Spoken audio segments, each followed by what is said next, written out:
Good morning, and it's time for today's AM Minnesota program. In case you haven't noticed, this is an election year. Of course, how could you not notice unless you never listen to the radio, watch TV, or read a paper? But many times when you get into that voting booth and you get down making selections, many times there's an election there that you don't really know a whole lot about. One of those, I think, in the past has been voting for your local soil and water conservation districts, and we do have elections there. Steve Pahs is in studio along with all of the candidates for the Rice County Soil and Water Conservation District. And Steve, that is true sometimes. We're kind of under the radar doing great work, but many times people aren't real familiar with it. Yep, I hear it all the time. Uh, when people go to vote, they have no idea what the Soil and Water Conservation District Supervisor line is all about. So we're hoping to put some light on that today. And we have the candidates, we're talking about the Rice County Soil and Water Conservation District elections, but we should point out that every county has a local soil and water conservation district board that kind of sets the priorities for their county, right? That's right. There's 5 elected officials in every county. Um, the soil and water boards set policy for the local districts. They, oversee the staff and many other functions. But the main role, their commitment is at least a dozen meetings a year and a few outside meetings as well. Once you pointed out that how important it is that they set the priorities, what's important in their county? And like maybe you get up to Dakota County, well, they have different issues maybe than we do because they're a little bit more urban. So that's why it's so important to have local soil and water conservation district supervisors that are connected in their county and know what's important. That's absolutely right. By the way, we should probably thank Deb. Steve didn't organize all this, no, it was Deb. Good staff at the Soil and Water. And why don't you explain how it works? Is it a 3-year term? The Soil and Water District Supervisor is a 4-year term. 4 years. And so there's, like I mentioned, there's 5 seats. There's currently 3 positions in Rice County that are up for re-election. And so in 2 years, the other 2 will be up for re-election. And there's another important task that fell down to local soil and water conservation districts, as I understand it. The buffer law that was passed and implementation, apparently local soil and water conservation districts have a fair amount of authority on what might be an approved practice for a buffer and what might not be. Yeah, and some of that's still being ironed out on the alternative practices, but the SWCDs are in charge of the implementation of that law. And so that's why it's very important that we have supervisors that understand a little bit about agriculture and what's going on too. That's absolutely right. Yep. And so why don't you maybe in the minute and a half we have left before we have to take a marker break, who's serving and then whose position is up and then who's running against them. After the marker break too, one of the candidates, Beth Kallestad, wasn't able to be here, but modern technology, we'll have her on the phone. Yeah, the 2 seats that are not up for election are Jim Purfist in southeast part of the county and Richard Peterson, who is our representative from the city of Faribault. The open seats, we have 2 retiring supervisors, Robert Dubon and Gary Wagenbach. I'm drawing a little blank there. And then Richard Cook is running for re-election. This is your first term that you've gone through. I completed 2 years this year, and then I'm up for re-election, and I'm unopposed. Well, we have to say a special thank you to Bob Dubon. He served on the board for decades, didn't he? He was always Yep, about 21 years, and Gary Wagenbach also about 18 years. So very thankful for those efforts. This many times has been one of those situations where I'd say, oh good, at least somebody's running and somebody wants to serve. Yeah. And so then why don't you quickly introduce the candidates who have filed, and then after the marker break then Sure. we'll visit with them. Kind of in the Northfield area we have Tim Little and also, well, more of the Millersburg area, I guess. Northfield, it'd be Mike Ludwig and Beth Kallestad are that's the only seat that's contested. So we have 3 people that have said, I'd like to serve. That's really cool. That's great. Yeah. Yeah. And knowing these 2 characters, they have been involved in being concerned about soil and water and conservation. So either Yep. one would do a great job. And I haven't met Beth yet, but I will. An hourly wage of $39.62 plus benefits, which include full family medical and dental care, multiple pension and retirement plans, 5 weeks of vacation, plus 8 annual paid holidays, and continuing electrical training to advance you in a lifetime career. To learn more about this opportunity, contact Jeff Anderson at IBEW Local Union 110 at 888-439-4239, extension 713. Welcome back to today's AM Minnesota program. We have a number of candidates in here for the Rice County Soil and Water Conservation District, and also a current member supervisor that is running for re-election. And if I did everything right, we have candidate Beth Kallestad on the line, right, Beth? Yes, good morning. Well, it's great to have you with us, Beth, and just let the record show, and these guys are my witness, I got Beth called up and transferred and locked in all by myself. Wonders never cease, right, Steve? That's right. Well, maybe we should just start by just going down the line and having all the candidates introduce themselves and explain why they would like to serve Rice County as Rice County Soil and Water Conservation District Supervisor. Tim Little, why don't we start with you? And once again, tell us the district that you would be serving in. Hi, my name's Tim Little, and running for District 1, taking Robert Dubon's place. And I'd like to take a minute and thank Robert. He did a tremendous job, so I've got some big shoes to fill, but with his guidance, I think we can make it happen. I've farmed for 40 years, and it's kind of a passion to take care of the land, be a good steward. So I feel I can. I've done terraces and waterways and sediment basins, and so I think I can bring hopefully a little common sense knowledge to the board. So I know you have gotten some past awards and received recognition for your conservation work on your land too, haven't you, if I remember correctly? 2012 I was the county's conservationist award. Yep. So yeah. Okay, and we also have in studio Mike Ludwig, who needs to be more cautious about the characters he hangs around with, right, Mike? That's correct. Sorry, Larry or Jim. Yeah, my buddies. Anyway, yeah, Mike Ludwig, running for District 4 of Conservation District, and I myself, along with Tim, have been farming for near 40 years. He is a little older than I am, so much more experience. But there as well, practicing different conservation methods on our farms that we own and rent, and terraces, waterways, no-till practices, leaving corn stalks, residue management.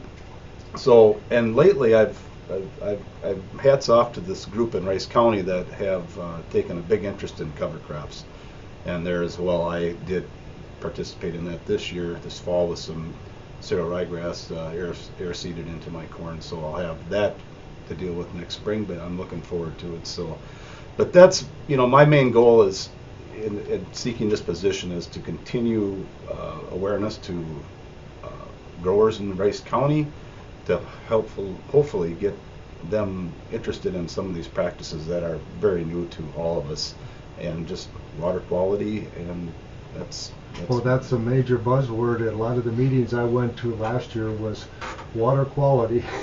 Absolutely, and it starts at the farm. I mean, as growers, we need to manage our residue, our erosion, and keep that dirt on our farms and keep it out of the creeks and rivers and streams, and I think it's a good place to start. And Tim, it's also important to be working with and providing some assistance and expertise to maybe the folks that live out there on a hobby farm that are neighbors too. We're seeing more and more of that every year. Oh, absolutely. I think we all have to do our part, and let's be honest. If I think it's better to be proactive and get ahead of this, and do what we can. Otherwise, there's going to be laws where we're forced into it. So laws and regulations, and we'd much rather do it through cooperation and figuring out how to fix things than all at once have the powers that be come down and say, okay, Jerry, here's what you're going to do on your farm. Absolutely. That's not fun for me, and as a farmer, you can speak with that, but I don't think it's fun for the regulators to come in and do that either. Would you think, Steve? No, we've always wanted to take the voluntary conservation approach because it is easier on everybody. Yeah. And Steve, correct me then, we also have Beth Kallestad that is running against Tim and Mike for this position. Just running against Mike. Oh, just against Mike. Okay. Well, Beth, if you're there, why don't you tell us a little bit about yourself and why you have stepped up to volunteer your services as a Rice County Soil and Water Conservation District Supervisor? Yes, so I'm running for District 4, which is Bridgewater in Northfield Township. I am not a farmer. I actually grew up on the East Coast in central Massachusetts, but I've lived in Minnesota for about 20 years now. And over the last 10 years or so, I worked at the Cannon River Watershed Partnership. I served as their executive director for a good portion of that time.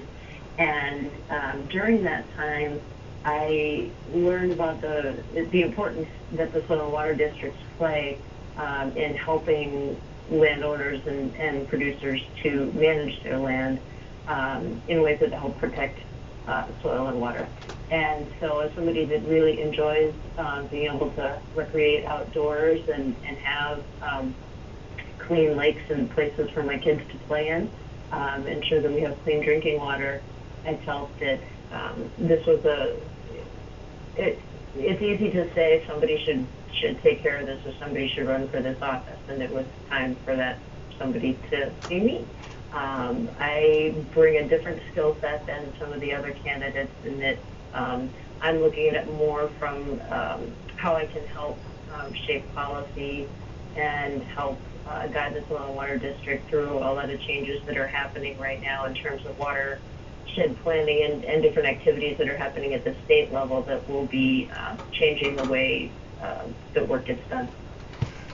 And Beth, do you live in town or out in the country?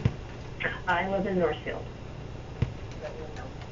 Okay, and then also Dick Cook is in studio, and did I catch it, Dick, that you are running unopposed at this point?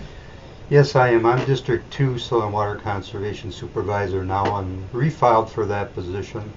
I guess I would be considered, most people know me as the former sheriff of Rice County, and I'm not here to enforce any laws or regulations. My job is to get the information out there, similar to what my colleagues here have talked about, the best management practices. And I like the mission of the Soil and Water District, and that's to promote and yeah, think of it here, to promote and the lead and promote conservation of natural resources. That's kind of what got me interested, because my hobby farm is on Lake Edge, Cannon Lake Edge, and we're on a hillside, and we've done some shorescaping in that particular parcel along the shoreline and left it pretty natural. We've also done some reforestation of some of the marginal areas and along the lake there. So that was kind of what perked my interest, because I've been involved with soil and water in the county before in doing some of these initiatives. So I'd like to just tout what I have done and the great staff we have at the Soil and Water Conservation District, and the knowledge and expertise they have, and also some of the farmers out there that are on the cutting edge of some of these progressive ideas that not only protect our soil and water, but they also increase their bottom line. And there's information out there of success stories with some of the cover crops that are migrating to this neck of the woods. And you hit something, Dick, that really pushes my hot button. In so many times, those of us in rural areas, especially farmers, Tim, Mike can relate to this. Well, we don't care about the land. We don't care. Well, all we want to do is make a profit. And you said something that doing the right thing conservation-wise is also the most profitable, because Mike or Tim, what kind of crop will you grow if most of your topsoil is down in the bottom of the wash or on its way down to the Mississippi River?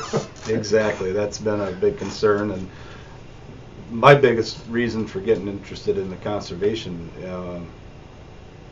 residue management, etc., is after the exit of livestock, and I quit raising a lot of alfalfa hay. I started noticing I was having some gully erosion, so at that time we started installing waterways and some terraces, and then over time transitioning to residue management to some several acres of no-till in our operation. And Tim, you did the same thing on your farm. Right, I forgot to mention that when I started here. Yes, I've no-tilled for, I believe, 8 years now, and and I've seen a big difference in movement of soil on some of the side hills. It's just night and day difference if you can leave some residue. And now we're tying the cover crops into that. We flew on the last 2 years. I'm just experimenting with it, kind of getting my toes wet, but we flew on some ryegrass into standing corn to plant soybeans into that corn ground in the spring. And it, last year it worked real well, and I'm looking forward. I did another 40 acres this year, just kind of an experiment. So I saw the value of residue this last fall when I was sitting out in the combine cab. My land, I have nothing over 3% slope. Nothing's highly erodible. We're pretty flat in south central Minnesota. But when you start getting 5, 6, 7 inches of rain, when you're already saturated, any slope at all, the water's going to move. And you could see on the bean row pieces of corn stalks that had been moved and washed by that heavy rain, and all at once it kind of clumped together and built a little dam. And then the water would get up over that, and a ways down the road you'd see another little dam. That's just classic of what the residue is supposed to do, isn't it, Tim? Yes. It's night and day difference. And correct me if I'm wrong, Steve, but I think the thickness of a dime is 4 ton to the acre. That's pretty close, yeah. Oh, so if you lost the thickness of an acre, The thickness of a dime. Yeah, I mean, if you see swirls in the soil out there, you're losing a lot of topsoil. I mean, it counts up in a hurry. So anytime you can get that, like you say, that's your bread and butter. That's the best soil you've got on top, and if you can keep it in place, that's what you want to do. Beth, you got to work with a lot of this sort of thing in your past, then, didn't you? With what organization was it you said you were with again? No, the Cannon River Watershed Fund. Yeah. It's a nonprofit organization that covers parts of the 6 counties, and Rice County is basically in the middle of that. Yeah, absolutely. We did a lot of work with trying to help figure out ways to have productive farms and clean water, and some of that involved cover crops, providing some cost share, doing different field day events, bringing in speakers. So I definitely learned a lot about the different challenges that farmers face and the need to balance economics and practicality, cost of equipment, all that sort of thing. So I think that had definitely helped to give me a good working knowledge. I don't have the technical skills that Steve or some of these other guys have as far as how to install things and that sort of thing, but I definitely understand the challenges. We don't have to have the technical skills. All we have to do is know if we have a problem on our land and know who to call, right, Steve? I'd like to think so. I'll never forget what Tom Kaufman said once. If he gets called out to a farm and there's an issue, he said, then we just lay it all out. Obviously, here's a problem, and here's some of the different things we can do. Here's the cost share programs that are available through the Farm Bill. And he said, the way I look at it, it's up to the landowner to make the decision as to what they want to do. And the way I look at it, even if they implement only 1 or 2 of them, it's better than it was. That's right. Oftentimes we get called for one specific issue on a farm, whether it be a gully or some sheet or rill erosion. But we try to take a look at the bigger picture too, and look at the entire management of the operation, because if we're only treating one spot, we're kind of missing out on, why that gully formed in the first place. But that's part of where the technical expertise comes in. If I'm a farmer and I see when I get a 2-inch rain, I've got water running here and then I have a little gully. Well, maybe the fix is a waterway, but maybe there's another fix farther up where all that water's coming from. Right. That's why we have the technical experts at Soil and Water and NRCS, right? That's right. But then the local board, the Soil and Water Conservation District Supervisors, when there's money through the Farm Bill and stuff, then that's their job to set the priority. This much will be for soil or gully erosion, and this much for whatever. That's kind of how it works. Kind of. There's various sources of funding. Most of the work that the Soil and Water Boards, delegate or allocate out is state funded, but they do have an important role with the federal funds as well. Yeah, I guess I never quite understood, because when you go to the USDA Service Center, you've got the FSA and you've got forestry and you've got NRCS and SWCD. I never quite understood the relationship with the NRCS other than you guys just work together. Yeah, the NRCS is the federal partner, and without them, all the federal funds would not come in. And it's kind of the same thing. Without us, those federal funds wouldn't be here because the NRCS won't set up an office where there's not a local soil and water conservation district. And so we're having these elections, as we mentioned, then in all the counties in Minnesota. So if you're listening in another county, check out who the supervisors are that are running either for re-election or first time, and give them a call or get to know them a little bit. And most of the districts are putting information on their websites about the candidates that are up for election, so that's a good place to check as well. I'm just really encouraged that we have people that are stepping up and saying, I want to serve. Because it's not like you're going to get health insurance benefits and and the big salary that you can do this full time, right? Why are you laughing, Mike? I thought that was going to happen. Well, Dick can attest to that, right? You don't get paid a lot, but you get a lot of rewards knowing you're doing your part as a citizen of in this case, Rice County.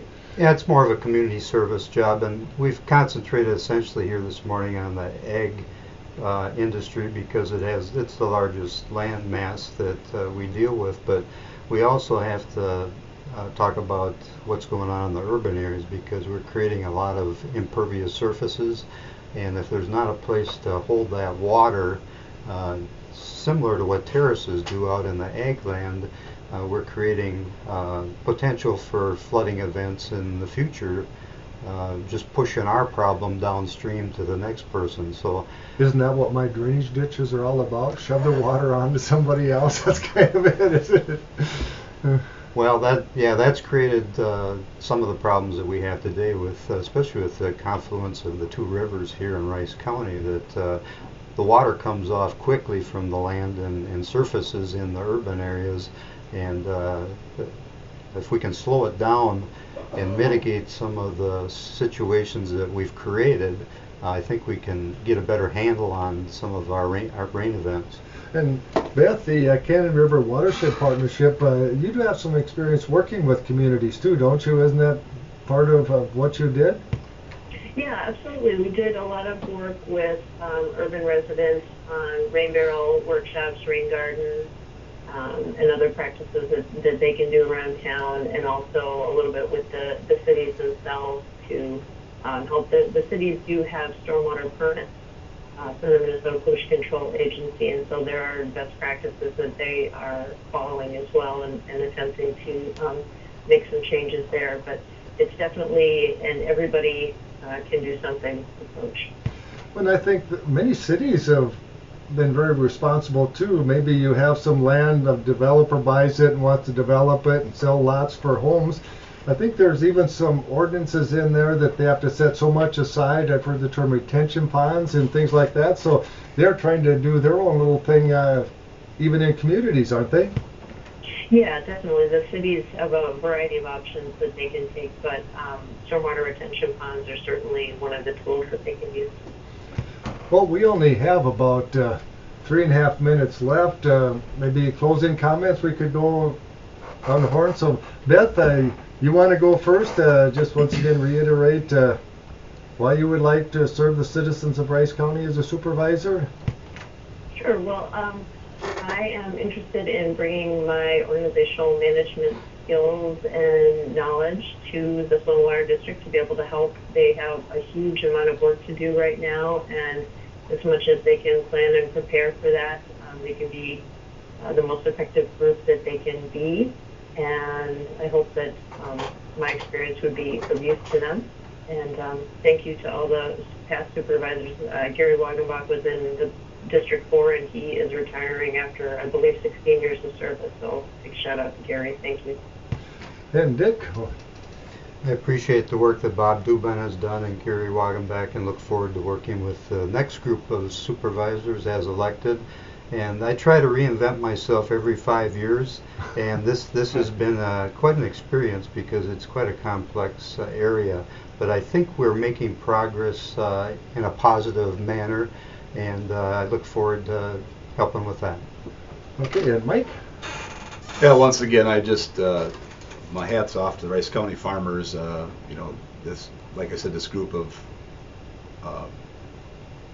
cover crop interest. I think it's huge, and these things I'm excited about, and I want to participate in, try and encourage more growers to take a look at different avenues to just make it better for water quality. As we do further research and figure out how we can incorporate cover crops, get them going, maybe in standing crops, because we don't have the advantage they do farther south of having such a long growing season. Exactly, and that's another challenge. Oh boy, what a time for a test. Stand by. They used to schedule these, they don't anymore. They just pop up. Test for McLeod NN, and McLeod NN, beginning at 9:57 a.m. and ending at 10:12 a.m. This is a test of the McLeod County laws required weekly test. This is only a test and no action is required.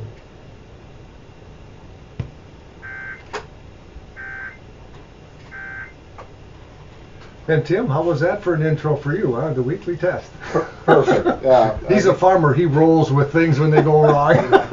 I just want to thank Jerry for having us today, and again, thank you, Robert and Gary. You guys did an awesome job, and I just hope with help from all of us, we can get this new buffer law figured out and get that rolling. It's kind of, I'm a little nervous coming onto the board with all that going on, to be quite honest, but I think we can get it figured out and move forward. So I think the key is, of all supervisors, common sense and getting to know everyone here, and Beth on the line. Steve, it sounds like we've got plenty of common sense here. We do. It's really good to see some strong candidates. I don't think we can go wrong with the choices that are on the ballot. So look forward to working with the ones that are guaranteed, and whoever gets the other seat, it will be a good fit. And hopefully now citizens of Rice County, when they get down to the Soil and Water Conservation District vote, they'll know what we're talking about. Yep, I hope so. And Beth, thank you for taking time out of your busy day to join us on the phone. Thank you, I appreciate it. Well, we have news coming up from ABC right here on KDHL.